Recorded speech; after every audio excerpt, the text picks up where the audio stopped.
Good evening and welcome to Smart Trucking Live, drivers. How you all doing tonight? Lovely night up here in Canada. Starting to snow again, but it's been an easy winter. I'm sure we're almost through it here, but it hasn't been nearly as bad a winter as what some places are getting, particularly Wyoming. Shannon and a few other people here were just discussing that pileup last week on I-80. That's a bad section of road. I know that section really well. I traveled it a whole lot, but it gets the sweep of the wind, and it'll blow snow across, and it'll ice up the road, and gets down to zero visibility in spots. And man, they've had a couple of monstrous wrecks out there. A 100 vehicle pileup, and then another 40 vehicle pileup a couple miles east of that. Just awful stuff, and it's another reminder of why you've got to be so careful and pay attention when you're driving, because it takes nothing to get yourself into a pileup like that these days. It's a mess. You don't want to get involved in it. It's just a mess, so pay attention. We're going to talk about the driver shortage, or the supposed driver shortage tonight. It seems to be a topic that's cropping back up again. It's been in the news lately, and there's stuff going on with that as the ATA appeals to Congress for this or that, and it's the whole thing is a political mess. Basically, it's a con game. It's Forbes magazine called it fake news, and in the year 2020, when fake news is one of the biggest captions of the day, this driver shortage is probably one of the best examples of fake news that you'll run across, and it's just the case. It's so true. Let me read you what Forbes magazine had to say about the supposed driver shortage. This is a quote from Forbes. It says, "The ATA has used this shortage as an argument to relax regulations such as the ELD mandate and the hours of service, which they argue make the driver shortage even worse." And that's exactly right. The whole thing is a political game, because the ATA just does not want to pay their drivers more. They want all these people, they're 60,000 short or something right now, they claim. But they want all these drivers to come to work for them, but they don't want to pay anything. They're trying to figure out how to make slave labor legal. And no one's that dumb anymore. People don't put up with that anymore. So it's quite a battle anyway. So, where are we here? Yeah, they've always been lying that there's a shortage, says Anton. Yeah, Anton. Yeah, it is. Ursula. Yeah, fake news. It's absolutely fake news. So, let's get into it here.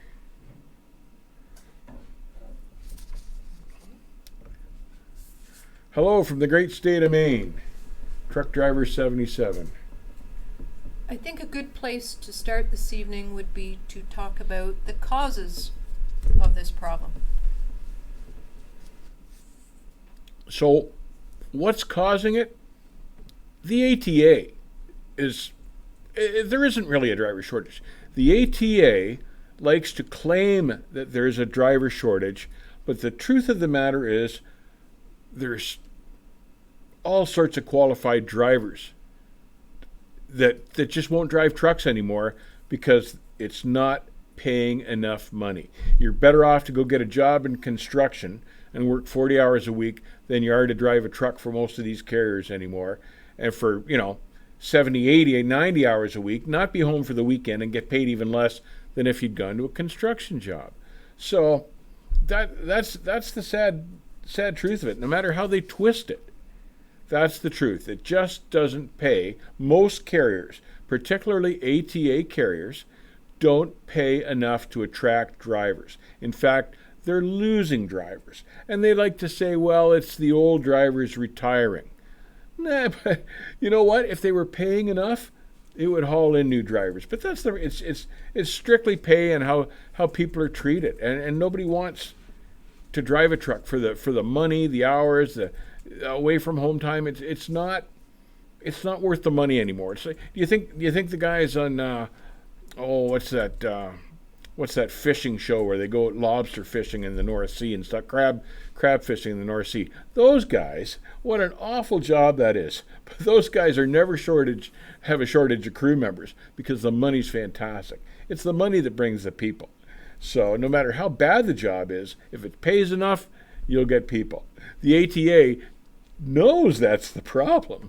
They just don't want to pay anymore, and they're coming up with every excuse to manipulate the situation, and they put a political spin on it. This guy, this Chris Spears that heads the ATA right now, he's never driven a truck in his life.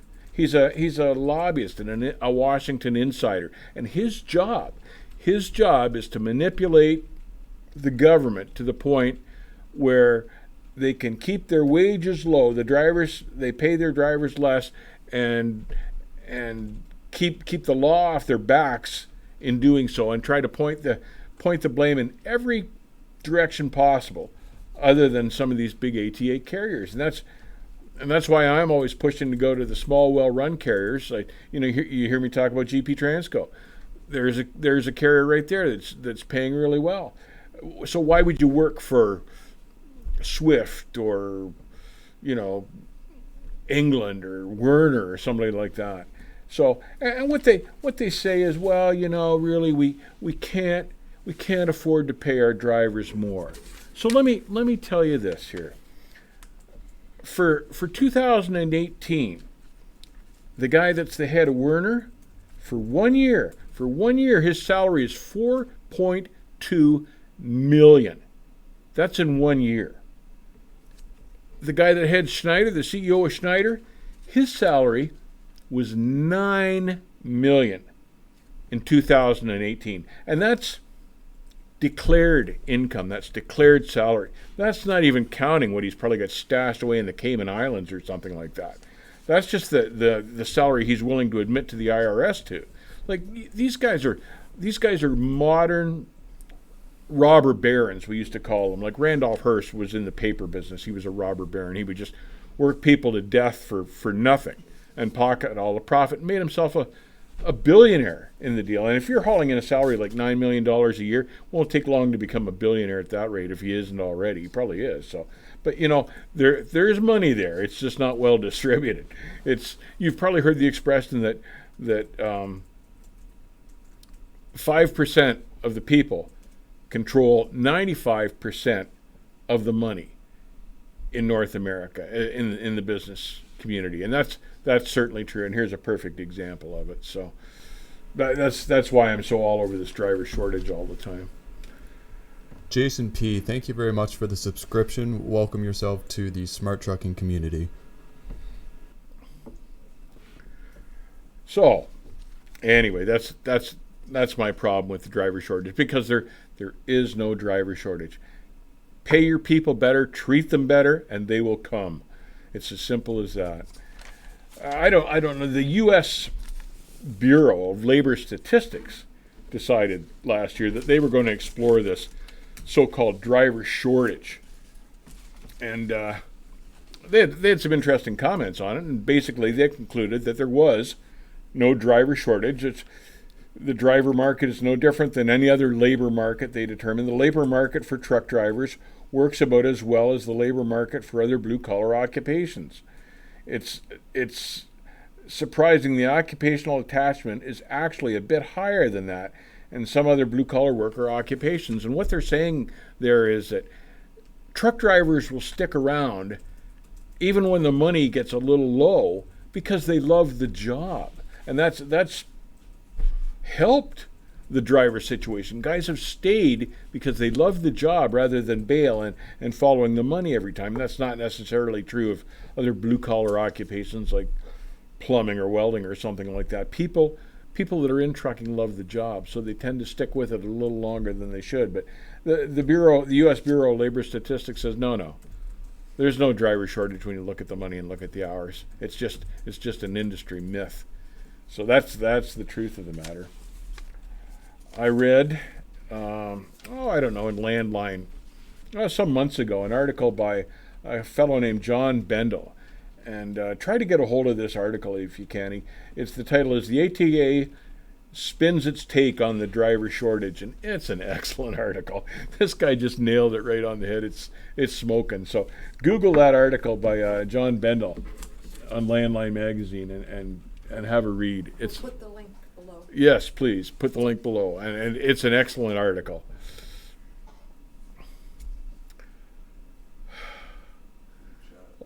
Ohio driver, you're right about the pay. I'm making twice as much making local deliveries in a cargo van than I was working for a mega carrier. And that's just about everybody's story. You can run local, you can be home every night and not be out of pocket for meals on the road and stuff like that and doing your laundry.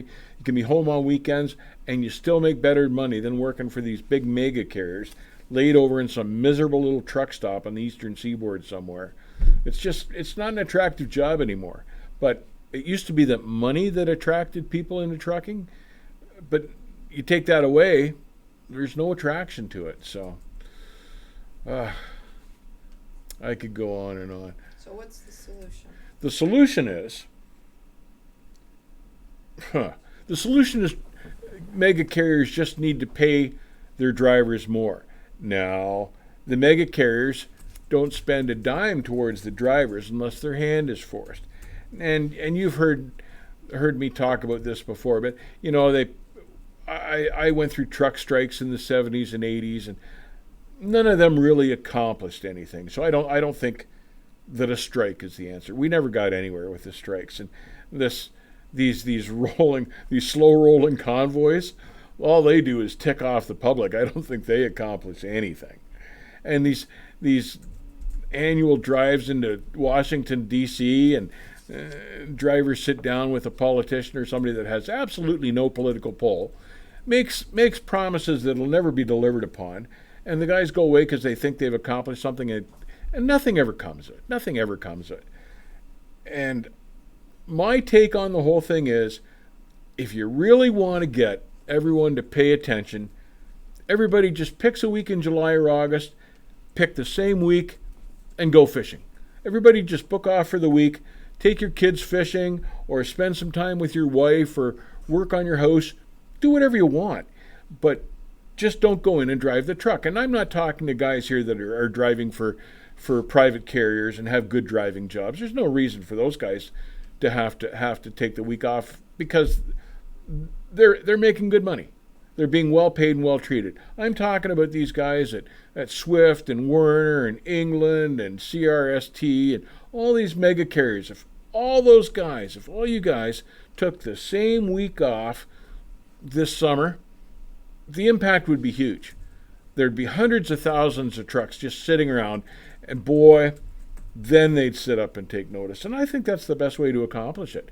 Everybody take a week off and let the carriers sit back and go, oh my God, because a couple of times like that a year, and they'd all be in the poorhouse. They'd all be broke. None of these big carriers make money unless the trucks are moving.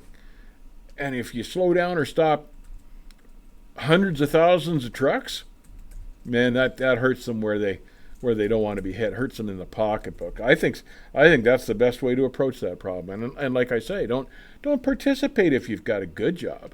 But if you're working for a mega carrier, man, I'd be all over that solution. Who doesn't want a week off in the summer to go fishing with their kids anyway? Good way to spend the time. Shannon's on there, got the answer. Shannon, stop. Shannon, I don't know if I can read that. Stop delivering toilet paper to DC for a week. I know, and they seem to need it more than any place else other than in the USA. They're so full of who there that they probably need toilet paper worse than anybody down there. Those buggers. But yeah, that would do it. But it's so frustrating. I hate to see these huge carriers take advantage of people and just try to literally develop a slave trade industry. And you know, all these big Schneider, $9.5 million in 2018. The guy's name is Christopher Lofgren. I believe I'm saying that properly, but $9.5 million was his salary in 2018. Comment from Robert. I made 9 cents a mile in 1996 working at one of the carriers you just mentioned. 9 cents a mile. 9 cents a mile. Wow.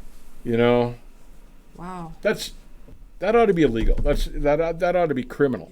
I don't understand. And there's something else. I don't understand why the labor board still takes a back seat and steps away from this problem.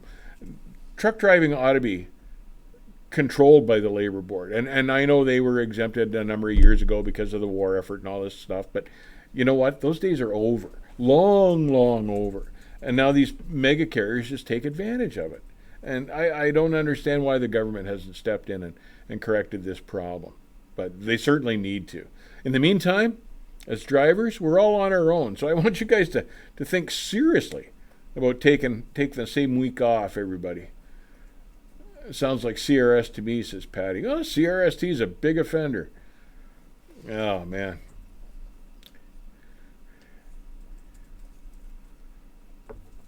What do you guys think? What do they think the answer is? What do you think the answer is? I'd be curious to know. Like I say, I don't think strikes are the answer, and I don't think these slow rolling convoys, all they do is tick everybody off. And I think you're wasting your time to go sit down in Washington with some Mickey Mouse politician. I wouldn't, man.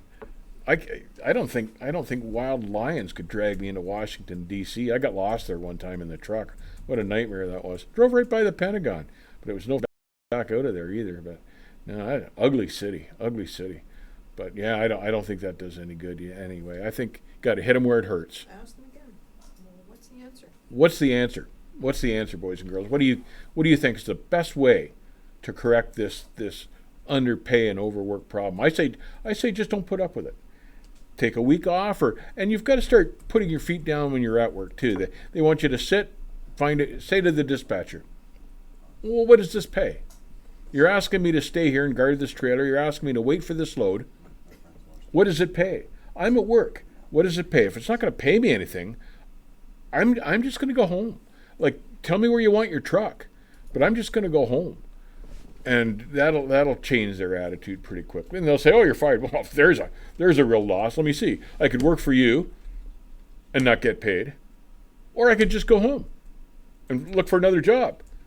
So, don't worry about their threats. Yeah, you don't have a lot to lose. Yeah, exactly. You don't have a lot to lose. So, but I'm just sick and tired of people being abused and mistreated by these huge carriers, and the CEOs are raking in millions a year. Like, who needs $9.5 million a year to live? Who needs that kind of money? Nobody.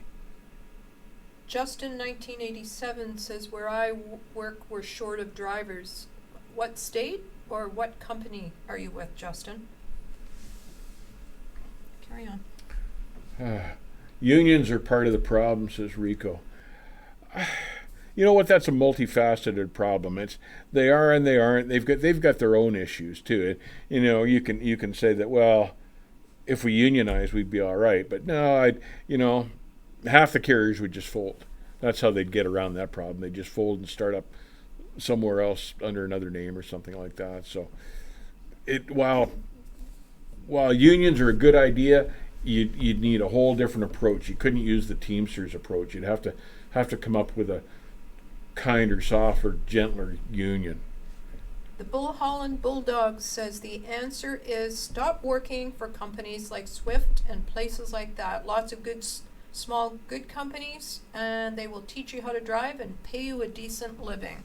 And he's exactly right. That's what I preach. Get away from the mega carriers. And I know that some of you guys need to go there for the first year just to get your license, get your ticket.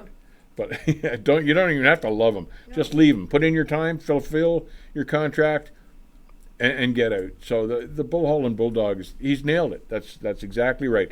There's tons of good carriers out there. There's tons of good jobs out there. Transportation and trucking never ends. It's an ongoing thing. There's all sorts of better places to work than one of those big mega carriers that treat you like hell.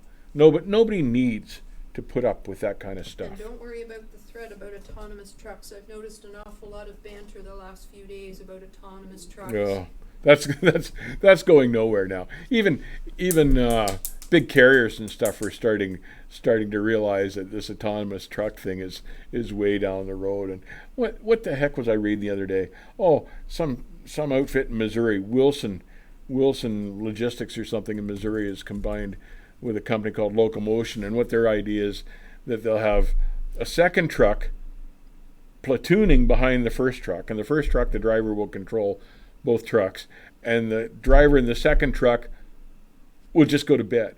And what the article says is, and the second driver will be off duty. Well, you better check with the FMCSA on that, because that's not the way the law reads. You're on duty, and if you're going to be off duty, you've got to be away from the equipment. You can't be in the bunk. So they've got a few legal issues there. So wonderful concept, but they're breaking all the rules. Ant-Man comments, the saying goes, is AC/DC dirty deeds. Dirty deeds done dirt cheap. Yeah, that's right. I love That's AC/DC, and that's exactly right. But JTJ, once you complete your contract, do you have to put in 2 weeks' notice or just bounce? I put in the 2 weeks' notice, but put it in, so it times with when your contract is fulfilled. Put it in 2 weeks before the contract expires. Give me your notice. Be a gentleman about it, or a lady. Just do the professional thing, but get out as soon as you can. And of course, make sure you've got something else lined up to go to. Get away from those people. You work over 40 years, a lot of us now. And if you're going to work over 40 years, every hour that you work has got to count, because all of that adds up. All of that over the years and years add up. You can't afford to be doing anything for free the way the economy is. You've got to be paid for all your time. You can't put in 40 years as a truck driver by the mile, not getting paid for anything else, and look back and realize your miles were low, the pay rate was low, and go, well, now what am I supposed to live on? I'm old, I'm crippled, I've lost my license, they pulled my ticket, and I haven't got sent one in the bank, and I've got no pension. So, you've got to start planning now, because the world's not getting to be an easier place to live every year, and people aren't retiring earlier, and it's tougher to put money in the bank now as it is, and it's going to get worse. So, Wilson Logistics is a scam. They're just an extension of Prime. Ken White. I can believe it. That's interesting to note. My husband leased a truck off CRST. He was finding his own loads because he was leaving. They were leaving him out for days, and they lead him into Ohio and cut the truck off. Just like, there's a dirty trick. No niche, Houston, Texas. There's just no end to the dirty tricks that these carriers can pull either on these drivers. And little carriers don't tend to do that stuff. Little carriers don't want the driver turnover. They want to keep their good people. They know they're good people. They want to keep them. But the mega carriers have such a puppy mill going for drivers. They're training as many as they fire all the time, or get rid of, or lose. It's just an ongoing rotation, and sooner or later that's going to run out and come back to haunt them. But they're not to that stage yet. They train 10,000 guys, they lose 10,000 guys. And they seem to be comfortable with that scenario, but a scenario like that's going to come back and haunt them. Jonathan Mestrel, thank you very much for the $10 donation. Dave, his question for you is, he knows you're against leasing, but he's thinking of leasing a truck from a small 7-truck company to get his own truck. The rate for the truck isn't that bad. There's a year's experience on it. The load pays 85%. What is your opinion? Well, the first thing I do is if you trust this company, if you're kind of determined on this deal, take the contract to a lawyer and let him have a look at this contract, the leasing contract. And if the carrier won't let you take the contract to your lawyer, step away. Step away. That's an indication right there that it's not exactly legit. But have your lawyer, have a good lawyer look at it, get his opinion on it, get him to run, the banking side of it, and look at the payments and stuff like that, the loan schedule, look at the value of the truck by the time you've paid for it, look at the math to see how it's going to work out. There's no point in paying for a truck for 7 years and you pay $200,000 for it. At the end of 7 years, it's worth $10,000. It's kind of defeating the purpose. Generally, these lease programs, you end up paying way more than what the truck is worth, and that's crazy. That's called a bad investment.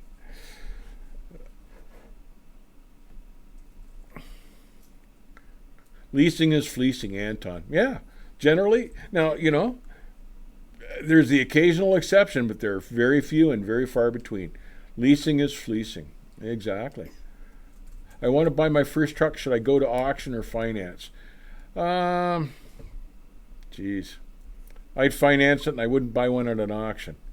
You don't know, but by the time they get to auction, you don't know what they've been through. You don't know if the guy that had it before ever changed the oil in it or anything.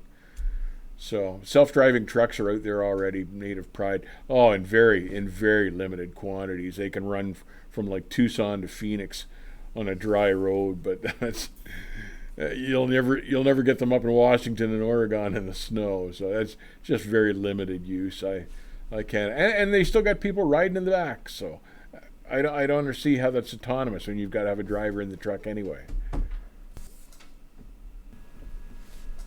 If there was truly a driver shortage, don't you feel that we'd actually be short of drivers, that they wouldn't be treating drivers the way they are? Sure, exactly right. If there was really a driver shortage, they'd be treating guys like gold, but and paying accordingly. But they're not really doing that. It's all fake news. It's all fake news. Fake news for what? Well, to try to promote their own agenda. Yeah, but to bring more drivers. Bring more cheap labor. More cheap labor. That's what they're all about. The ATA now is putting forward a bill that they're trying to get into Congress to allow them to send 18-year-olds, 19-year-olds interstate trucking. And they're saying, well, this will help combat the driver shortage. What they're really doing is introducing kids right out of high school to cheap wages, and then trying to get them comfortable with the cheap wages, and then try to trap them into the job through these leasing programs or something, and get them early. And it's an indoctrination, is what it is. That's just another way they're trying to spin and manipulate the industry. It's there are all sorts of guys out there with 10, 20, 30 years on the road that will not drive a truck now because they can't find a carrier in their area that pays what they need to survive. And 30 grand, 40 grand a year doesn't cut it anymore. Now, here's an interesting note. I noticed that Walmart, whose guys make 80 grand a year or better, Walmart is hiring for their big fleet. They're getting away from for-hire carriers. They're putting more and more stuff on their own trucks because they don't like the turnover. They're interested in building their own fleet, and they're set to hire another 500 drivers this year alone. Walmart's looking for 500 guys to make 80 grand or better. So why would you go to Swift when you could go to Walmart? Like, wow. Raz has made a comment that he went from 48 cents per mile to 45 cents per mile for the month of March. At the same carrier? I'm assuming that's at the same carrier. Like, what the heck is that? Like, that's just, get out of there. Get out of there. Do they think the cost of living goes down just because they're less busy? Because the carrier's less busy, does he think your mortgage payment goes down? Get out of there. That's insane thinking. And when you see something like that, that's a sign that the carrier's in financial trouble. And you might as well get out now, because you don't want to be doing a sell-it-on. Come home some weekend and find out you don't have a job at all. That's a sign that the carrier's in financial trouble. Find another job and get out of there now. That's craziness. Good evening from a nasty hotel in Pennsylvania. Do they have any kind of hotels down there that aren't? Man, that's what I said in the comments. Is it? Whoa. I love the people, but that state's getting pretty old and pretty dirty in a lot of spots. They need to clean it up. I don't know how they're going to do it. Too many years of coal mining down there has ruined the air. Some big trucks down in Pennsylvania, though. It's one of the last homes of the large cars that are still running around are down in Pennsylvania.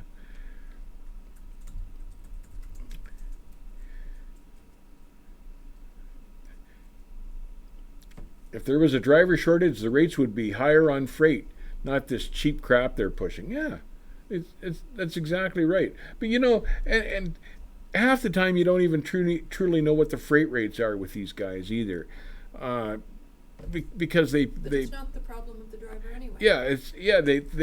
They lie and pad the bills and stuff like this, but it's not the driver's problem what the freight rate is. The carrier, when they negotiate the freight rates, the carrier needs to calculate in his costs. And one of those costs, one of his biggest costs, is the driver. So he's got to calculate in paying the driver well. He's got fuel costs, he's got equipment costs, he's got all these costs. That's their job to factor all that in when they bid on the rate. But all these mega carriers get into a race to the bottom to see who can bid on the biggest contracts for the cheapest amount of money. So they get, 10,000 loads a year out of a company at a cent a mile profit for the truck. Like, does that sound like smart business to you? That's crazy, but that's what they do. That's what they do. So and then when they start to get low on money, they're publicly traded. So they're counting on investors to push them back up into the black. It's a nightmare of a system. And that's, and then every once in a while you get like a Saladon where the whole thing catches up to them. They're run by bad managers that just pocket the money. And that's it. And there's thousands of guys out of work. It's a nutty system. Shouldn't subscribe to it in the first place. Don't play the game. Don't play the game. Raz, getting into the fuel tanker industry. Yeah, good call there, Raz. Yeah, safer industry. People will always need fuel and food. Reefer industry. That's why I always liked reefers too. There was always work, and when you had a reefer behind you, you could always find work. I happened to talk to a Walmart driver a few years ago. According to him, he made $88,000 a year, and that was in 2017. Yeah, that's pretty typical for those guys. They make serious money, and they're well treated. They got the best equipment on the road. So, Walmart, something to consider. They're looking for guys, and they're not the only ones. I'm working with Prime, but I'm leaving in 2 weeks and live in New York. Any advice on any good local carriers in New York? Geez, I avoid that area like the plague. I have for years. I'm not sure. Other than UPS. UPS is everywhere, and I know they're huge in New York. If you could get in with UPS or something like that, you'd have it made. That'd be, and it may take some pestering and some work to get in there, but I think that's what I'd be trying to do. What is this saying about our economy, Raz? You know what? The economy's fine. It's just this greed from the carriers. The economy's doing all right. There's freight moving all the time, so they can afford to pay more. They just got to quit stuffing it in their pockets. Mega carriers have money. Yeah, accounts to Walmart, Target, Amazon, and they have a lot of trucks and trailers. Daniel Meredith. That's exactly right. You look at the real estate holdings that some of these mega carriers have. They have millions and millions of dollars just in real estate alone in these yards. And that's not even talking about the equipment and the staff and all this stuff. And all of that stuff is financed because they're lowballing their drivers all the time. It's incredible. Some of those guys have yards so big you need a compass to get back out of them and a GPS. What do I think about sand hauling? I think that's lucrative. You can stay local. You can be home most of the time. It's clean freight. Sand hauling is a good deal if you work with the right carrier. I have a comment from Ken White. The CEOs of these companies are greedy, keeping too much profit.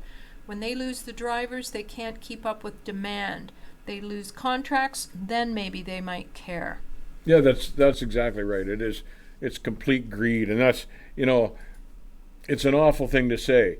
But then when you see these mega carriers having these big wrecks and suffering these huge lawsuits, you've got to look at a situation like that if you're a CEO and go, the money I saved just went right out the window in paying this lawsuit when I could have just hired professional guys and I wouldn't have had a wreck in the first place and it would have saved all the legal costs. And these mega carriers have these multi-million-dollar lawsuits. That's just part of their business. That's an every year occurrence to have a couple of these monstrous lawsuits. Calculated into their profit margin. But yeah, it's just what a way to do business, though. I just don't understand the mentality.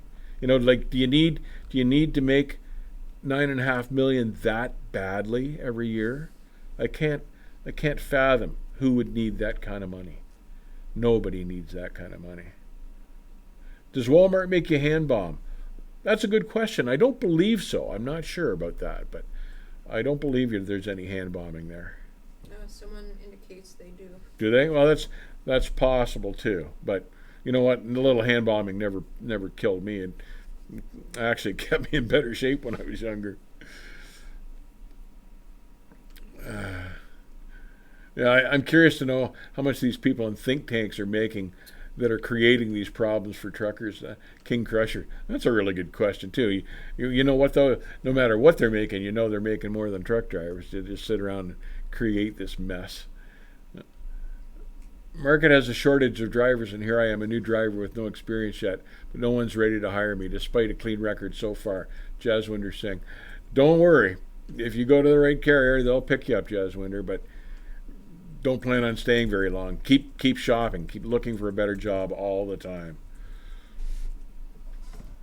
Just a comment here from Harold, aka Hollywood. A friend of mine says there's lots of jobs in the Dallas area starting at $1,300 a week and up. Sand frac jobs are picking up too. Well, that's good to know. And Dallas, Fort Worth, Houston, those are hubs for freight. Houston does a lot of port shipping and stuff like that. These busy centers, the economy's good. The economy's strong. There's lots of freight moving. The trick is just not to move it for a cheap outfit. You've got to get with a good outfit because there's lots of freight. That's not a problem.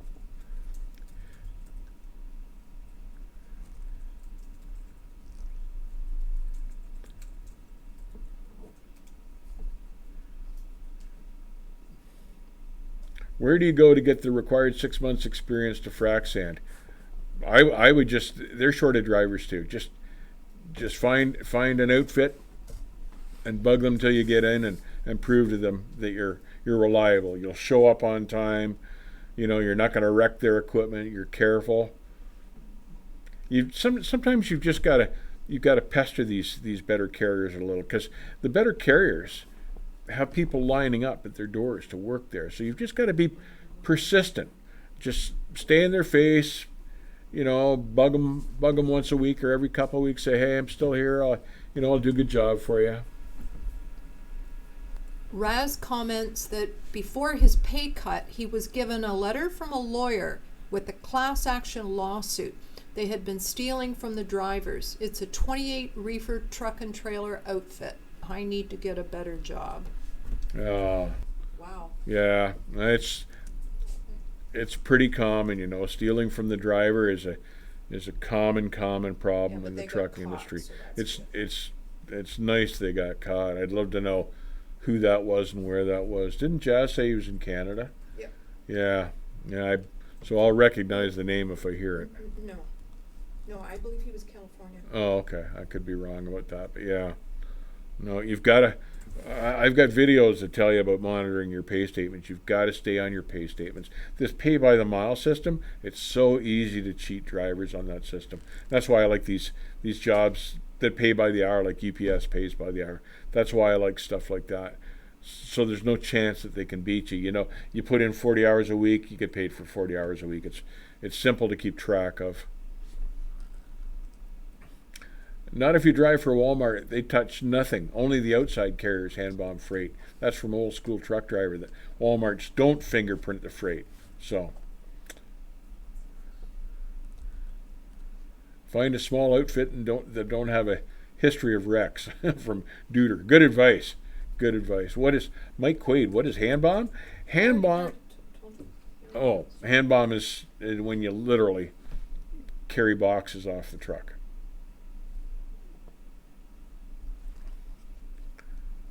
Oil field is great. Not consistent though. Yeah, Boom or bust. That's kind of the oil field industry, I think. I just started flatbedding in Northeast Ohio. Quickly learned I'm getting scammed. 2 companies, but the same company. So one feeds the other, and I get 25% of the load. Another common trick, Robert. Yeah, Have you got anything else on the truck driver show? no. You've got to stay on these people. So anyway, I want you guys to think about this taking the same week off in July or August. I don't know. Pick the second week in July. I don't know. I'm open to suggestions, but everybody take the second week of July off and just phone in sick or go fishing or book your holidays for that time. If you're with a mega carrier, and just say, well, can't come in. Everybody take a look at their calendar, and maybe we can talk about it on the next live stream. Yeah, but they'll sit up and take notice if everybody takes the same week off. Let me talk about a few plugs here. Let me get a few plugs in. We've got our 2020 truck show list posted now on the website. Have a look at that. Keep up with the truck shows for this year, the current truck shows, and be sure to stay tuned Friday for our Friday video on big trucks, chicken trucks, and large cars. It's goes up 10 a.m. Friday. It's one of my favorite topics anyway. I'm an old large car pilot from way back. So be sure you catch that Friday. And make sure you catch the video also to get the story at the end of the video. It's one of my favorite Lettuce King stories. Yeah, there's a Lettuce King story at the end of the large car video. So anyway, that's it, boys and girls. Stay safe. Watch the weather. We're not out of the winter yet. Keep the rubber side down. Thank you, everybody, for tuning in. I appreciate it. I love talking to you guys, or drivers, guys and girls.